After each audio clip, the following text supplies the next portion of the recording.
తాకట్లో ఉన్న బంగారాన్ని విడిపించి ఆ రోజున మార్కెట్ ధర కట్టి మిగిలిన డబ్బును మీకు అందిస్తుంది కొమ్మూరి గోల్డ్.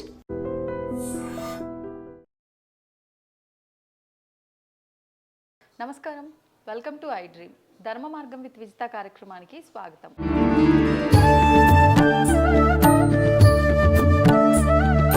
ప్రస్తుతం మనతో పాటు ఉన్నారు కామాఖ్య అమృత శోధనా సంస్థ వ్యవస్థాపకురాలు వేణుశ్యామ అమ్మ. అమ్మతో మాట్లాడి మనకున్న సందేహాలన్నింటినీ కూడా నివృత్తి చేసుకునే ప్రయత్నం చేద్దాం.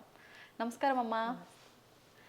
అమ్మ, సాధారణంగా నిత్య దీపారాధన చేస్తున్నప్పుడు కొంతమంది ఎవరికి తోచినట్టు వాళ్ళు చేసుకుంటూ వెళ్ళిపోతారు, కానీ తెలిసి తెలియకనే కొన్ని పొరపాట్లు అయితే చేస్తూ ఉంటాం. మీ దృష్టికి వచ్చిన పొరపాట్లు ఏమైనా ఉన్నాయా? అంటే ఇవి ఇలా చేస్తే బాగుండు, అరే ఇలా చేసేస్తున్నారే అన్నట్లుగా అనిపించినవి.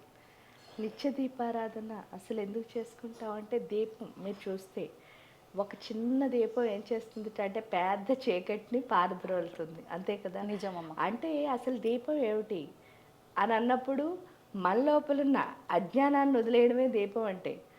ఇక్కడ ఆ దీపం పెట్టడం కోసం దానికి ఏంటంటే చాలా ఎలా అంటే చెప్పనా, దానికి ఆ దీపం కుందికి బొట్టు పెట్టానా, లేకపోతే ఒక ఒత్తి వేసానా, ఇంకో నూనె వేసానా, ఈ నూనె వేసానా, నువ్వుల నూనె వేయాలా, ఆముదం వేయాలా, లేకపోతే కొబ్బరి నూనె వేయాలా, ఈ కన్ఫ్యూజన్తో ఎప్పుడు ఏం చేయకూడదు అంటే దీపం పెట్టకూడదు. అదే ఫస్ట్ అన్నిటికంటే మెయిన్ పొరపాటు అదే. ఇంక పొరపాట్లు ఏమీ లేవు. మీరు ఎలా దీపం పెట్టినా పర్వాలేదు, ఎందుకంటే మీరు చేస్తున్నది చీకటిని తొలగించి వెలుగు ఇవ్వడానికి. అవును, అక్కడ చీకటి తొలగి వెలుగు ఎలాగైనా రావచ్చు. మీరు నీళ్లతో దీపం పెట్టినా పర్వాలేదు, మీరు గొప్పవాళ్ళు అయితే. కానీ అక్కడ దీపం అన్నది ఎందుకు అంటే మనలో ఉన్న అజ్ఞానం పోవడమే, జ్ఞానాన్ని తెచ్చుకోవడమే. మరి అలాంటప్పుడు మనం ఈ కన్ఫ్యూజన్ ఏంటంటే, ఇది ఒక్క ఒత్తువైనా, 2 ఒత్తులైనా, 10 ఒత్తులైనా, 5, ఈ గొడవలన్నిటిల్లో అంటే అది ఇప్పుడు ఇంట్లో దేవుడి దగ్గరే పెట్టాలా, లేకపోతే రావి చెట్టు కింద పెట్టాలా. ఇంకా చాలా మంది ఏంటంటే ప్రమిద ఏది వాడాలి, అది వెండిది వాడాలా, ఇత్తడిది వాడాలా, మట్టిది వాడాలా, ఈ గొడవలన్నిటిల్లో అసలైన కాన్సెప్ట్ ఏదైతే ఉందో అది వదిలేస్తున్నారు. ఎందుకంటే ఇప్పుడు జ్ఞానం రావడం అంటే ఏంటి, మనలో ఉన్న కన్ఫ్యూజన్స్ అన్ని పోయి మనకంటూ ఒక క్లారిటీ రావడానికి జ్ఞానము అంటారు. కానీ ఆ ఆలోచనతో దీపారాధన చాలా తక్కువ మంది కదా చేస్తున్నారు. ఆ ఒక్క ఆలోచన పెడితే చాలు, మనం దీపం ఎలా పెట్టినా పర్వాలేదు. అదే పెద్ద పొరపాటు అన్నిటికంటే. ఎందుకు పెద్ద పొరపాటు అంటే, అసలు ఆ దీపం జ్ఞానజ్యోతి ఏదైతే ఉందో మన లోపల ఉన్న ప్రాణశక్తి, ఆ ప్రాణశక్తిని పెంచుకోవడమే దీపం పెట్టడం అంటే. ఆ ప్రాణశక్తిని ఇన్ని కన్ఫ్యూజన్స్తో మనం ఎప్పటికీ పెంచుకోలేము. అందువల్ల ఏమవుతున్నాం అంటే అసలు మనం శక్తి లేని వాళ్ళ కింద అడుగుతున్నాం. ఎందుకంటే దీపం అంటే ఇది ఒక్కటే దీపం కాదు, ఆదిత్యుడిని దీపం అన్నారు. ఆయన్ని మీరేం మార్చలేరు. సూర్య భగవానుడు అక్కడ ఉన్నాడు హాయిగా, మీరు ఈ దీపం పెట్టకపోయినా పర్వాలేదు, ఆ సూర్యుడిని చూపిస్తే సరిపోతుంది. చంద్రుడిని దీపం అన్నారు, చంద్రుడిని చూపిస్తే సరిపోతుంది. గురువు దీపం అన్నారు, గురువు ఇచ్చే మంత్ర జపం చేస్తే సరిపోతుంది. అంటే ఇవన్నీ ఏవైతే ఉన్నాయో, అంటే తండ్రికో దీపం పెట్టాలి, తల్లికో, ఇవన్నీ ఏవి చెప్తున్నారో అవన్నీ కూడా దీపాలు. అంటే వాళ్ళు ఇచ్చిన జ్ఞానం ఏంటి? తండ్రి ఏం చేస్తాడు, మనం ఎదగడానికి ఉత్సాహం ఇస్తున్నాడు. తల్లి ఏం చేస్తుంది, మన ప్రాణాన్నే పోస్తుంది. అవును, అంటే వీటన్నిటినీ మనం పెంచుకుంటే సరిపోతుంది కదా. ఇవేవీ లేకుండా మనం ఏం చేస్తున్నాం, ఇన్ని కన్ఫ్యూజన్తో అసలు ఏదో ఆ కాన్సెప్ట్ ఒక్కటి వదిలేసి దీపం పెడుతున్నాం చూసారా, అదొక్కటే తప్పు, మిగతావన్నీ రైట్లే. మార్చాల్సింది పరిసరాలు కాదు, దీన్ని మార్చాలి. మళ్ళీ లలితా సహస్రాలు ఇప్పుడు అందరూ చదువుతున్నారు. చదివి ఏమంటారు, అమ్మో లలితా సహస్రం చాలా బాగుంటుందండి చదువుతాం, కానీ అందులో చెప్పింది మనం ఫాలో అవ్వం. ఏమన్నారు, అంతర్ముఖ సమారాధ్య బహిర్ముఖ సుదుర్లభ.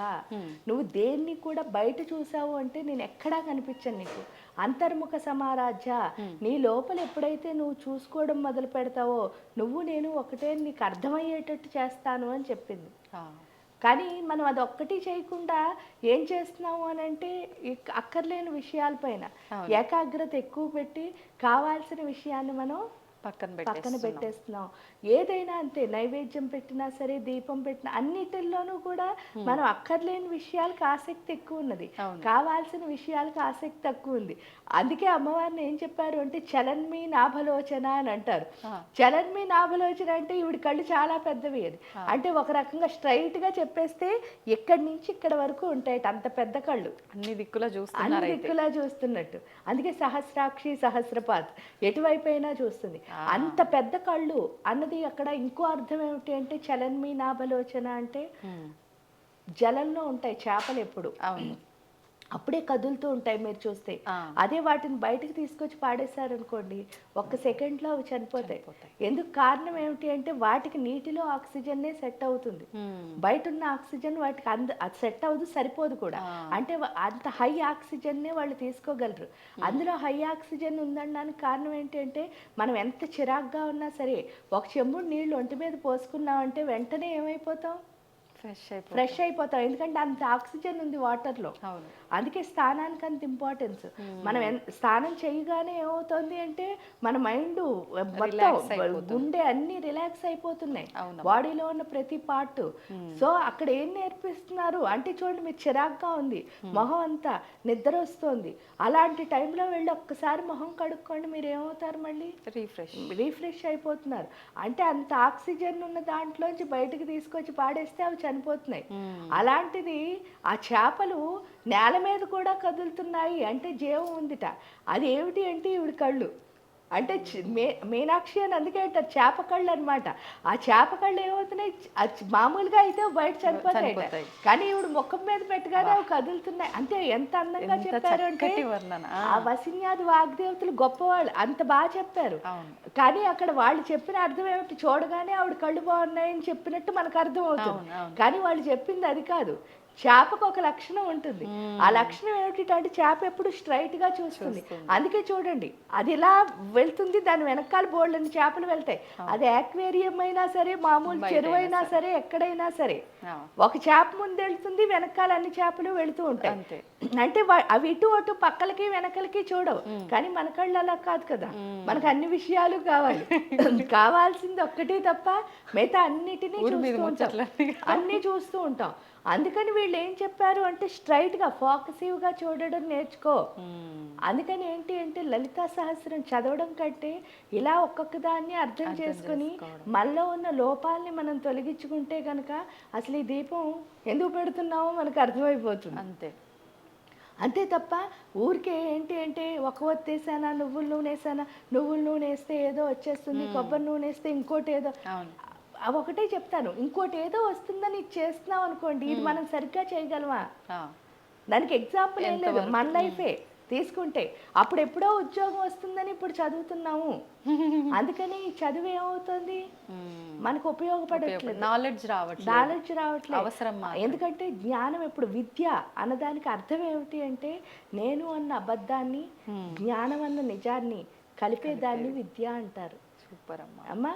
నేను అన్న అబద్ధాన్ని అబద్ధంలాగే ఉంచుతుందంటే నేను విద్యను ఏం చేస్తున్నా, నేర్చుకోవట్లేదు. ఎందుకు నేర్చుకోవట్లేదు అంటే నేను సెటిల్ అవ్వాలి కాబట్టి చదువుతున్నాను అంటున్నాను.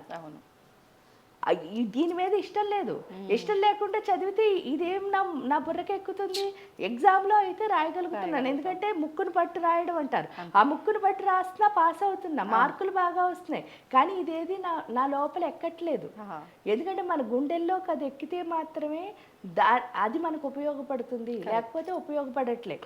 ఉపయోగపడకపోవడం వల్ల జాబ్ కూడా వచ్చేస్తుంది. జాబ్ కూడా వచ్చేస్తే అప్పుడు జాబ్ ఎందుకు చేస్తున్నావయ్యా అంటే నేను ఇల్లు కొనుక్కోవాలండి, కారు కొనుక్కోవాలండి, టీవీ కొనుక్కోవాలండి, లేకపోతే నేను ఈఎంఐలు కట్టాలండి అంటున్నారు. అంటే ఆ జాబ్ కూడా మనం ఇష్టంగా చేయట్లేదు, అది ఏదో కట్టాలి కాబట్టి. అంటే ఎక్కడా కూడా మనం చేస్తున్న పని అక్కడ మనం ఇష్టపడట్లేదు, నెక్స్ట్ ఏదో కాదు కాబట్టి ఇచ్చేస్తున్నాం. అలాగే దేవుడికి దీపం కూడా పెడితే ఇంక దీపానికి ఏం విలువ? ఎందువల్ల అంటే మీకు ఆ జ్ఞానం అందటంలే. ఎందుకు నేను నువ్వుల నూనెతో దీపం పెట్టాను అనుకో, పలానా ధనం వస్తుందని పెడుతున్నావు అనుకోండి, అంటే మీరు ధనం కోసం పెడుతున్నారా, అమ్మ కోసం పెడుతున్నారా, మీకోసం పెడుతున్నారా? క్లారిటీ ఉండాలి. లేదు, మీకోసం పెట్టట్లే, దేవుడి కోసం పెట్టట్లే, ధనం కోసం పెడుతున్నారు. అట్లీస్ట్ మీకోసం పెట్టినా సరే మీలో ఉన్న జ్ఞానం అన్నది వస్తే అమ్మ అంటే ఏమిటో అర్థం అవుతుంది.